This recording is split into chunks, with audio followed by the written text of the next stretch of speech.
He paid $100,000, cash, to a hotel security guard for a single piece of footage. He made the man sign a non-disclosure agreement. He told him it had to be the only copy. He said, and these are his words, that if the video ever got out, it could ruin him. It did. For over a decade, Sean "Diddy" Combs was the most powerful man in hip-hop. He built a billion-dollar empire. He threw parties that A-list celebrities begged to be invited to. He was untouchable. Then a surveillance camera caught what he did in a hotel hallway, and the empire began to fall. To understand how this story ends, you have to understand what Diddy built. Sean Combs grew up in Harlem, New York. By his mid-20s, he had launched Bad Boy Records, a label that would produce some of the most iconic music of the 1990s. Biggie Smalls, Mary J. Blige, Faith Evans, Mace. The roster was untouchable. He didn't just make music, he made culture.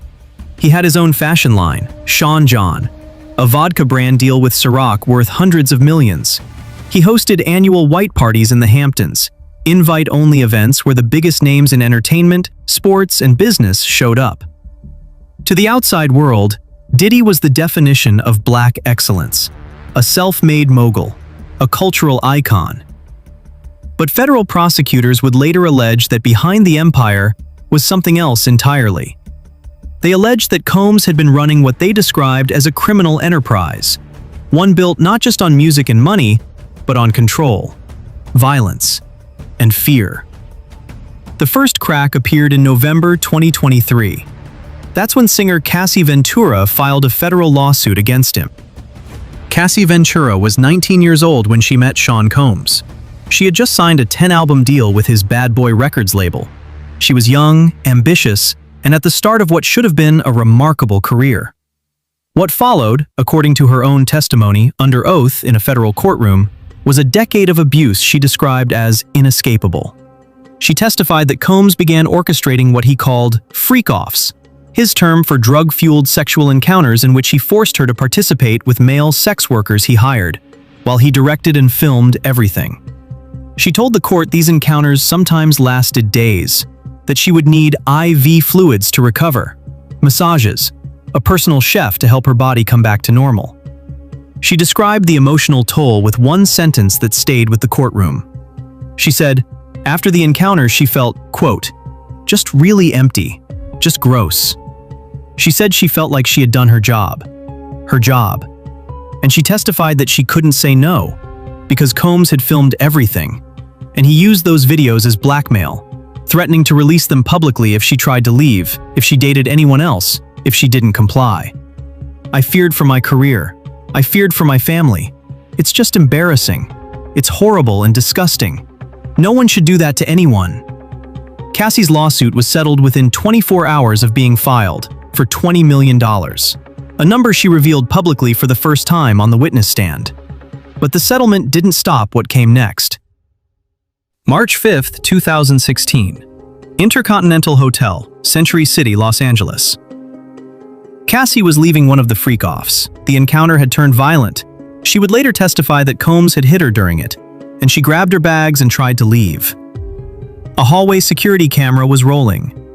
What it captured was Sean Combs, in a hotel towel, chasing Cassie down the corridor, grabbing her by the back of her neck, throwing her against the wall, kicking her, attempting to drag her back toward the room. Hotel staff intervened and stopped the assault. Cassie left with a black eye, a swollen lip, and bruises across her body.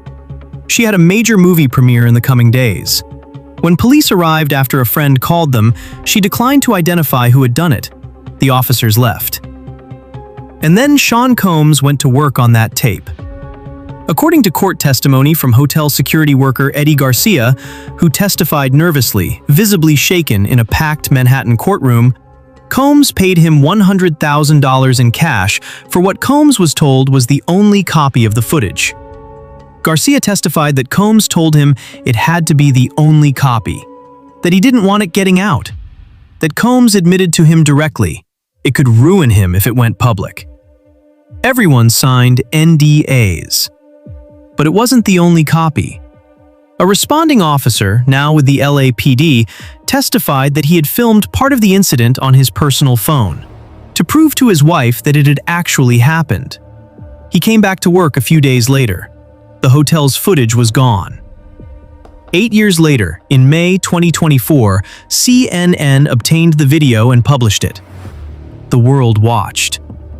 Within days, Combs posted a video on Instagram. He called his actions, quote, inexcusable. He said he had hit rock bottom. He said he had sought out professional help. Within months, federal agents raided his homes in Los Angeles and Miami Beach simultaneously. They found firearms, narcotics, and dozens, reportedly over 1,000, bottles of baby oil. In September 2024, Sean Combs was arrested in New York City. He was denied bail. The judge told him her concern was simple. This is a crime that happens behind closed doors. The federal trial began May 12, 2025. 8 weeks. A Manhattan courtroom. A jury of 8 men and 4 women. The prosecution's case was built on one central argument: that Sean Combs had used his empire, his money, his employees, his influence, as a machine for controlling and exploiting women. Cassie took the stand for 4 days.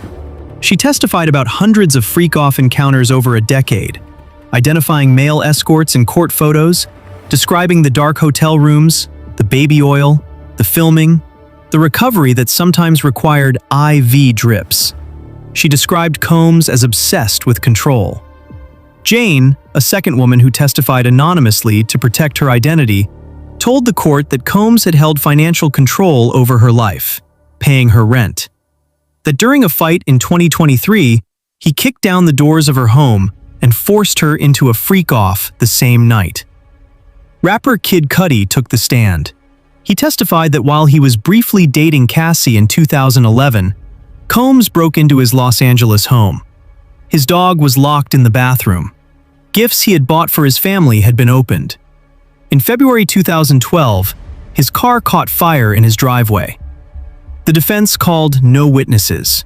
They rested their case in under 30 minutes. Their strategy? Aggressive cross-examination, arguing that all encounters were consensual between adults. On July 2, 2025, the jury came back. Not guilty on racketeering conspiracy. Not guilty on the 2 sex trafficking counts. Guilty on 2 counts of transporting people across state lines for prostitution. October 3, 2025. Federal Judge Arun Subramanian addressed Combs directly. You abused the power and control that you had over the lives of women you professed to love dearly. You abused them physically, emotionally, and psychologically. And you used that abuse to get your way. Sentence: 50 months in federal prison, 4 years and 2 months, a $500 fine. Combs spoke before sentencing. He called his actions, quote, disgusting, shameful, and sick. As of April 2026, he is serving his sentence at the Federal Correctional Institution in Fort Dix, New Jersey. His legal team has filed an expedited appeal.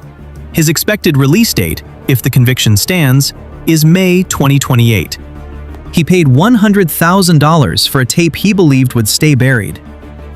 He paid $20 million for a lawsuit he thought would disappear. He built an empire designed to make him look untouchable. But the footage still existed. The witnesses still remembered.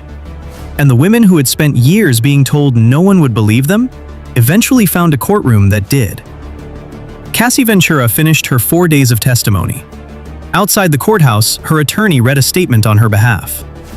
I hope that my testimony has given strength and a voice to other survivors. For me, the more I heal, the more I can remember. And the more I can remember, the more I will never forget. She was 19 when she walked into his world. She was 38 when she walked out of that courtroom.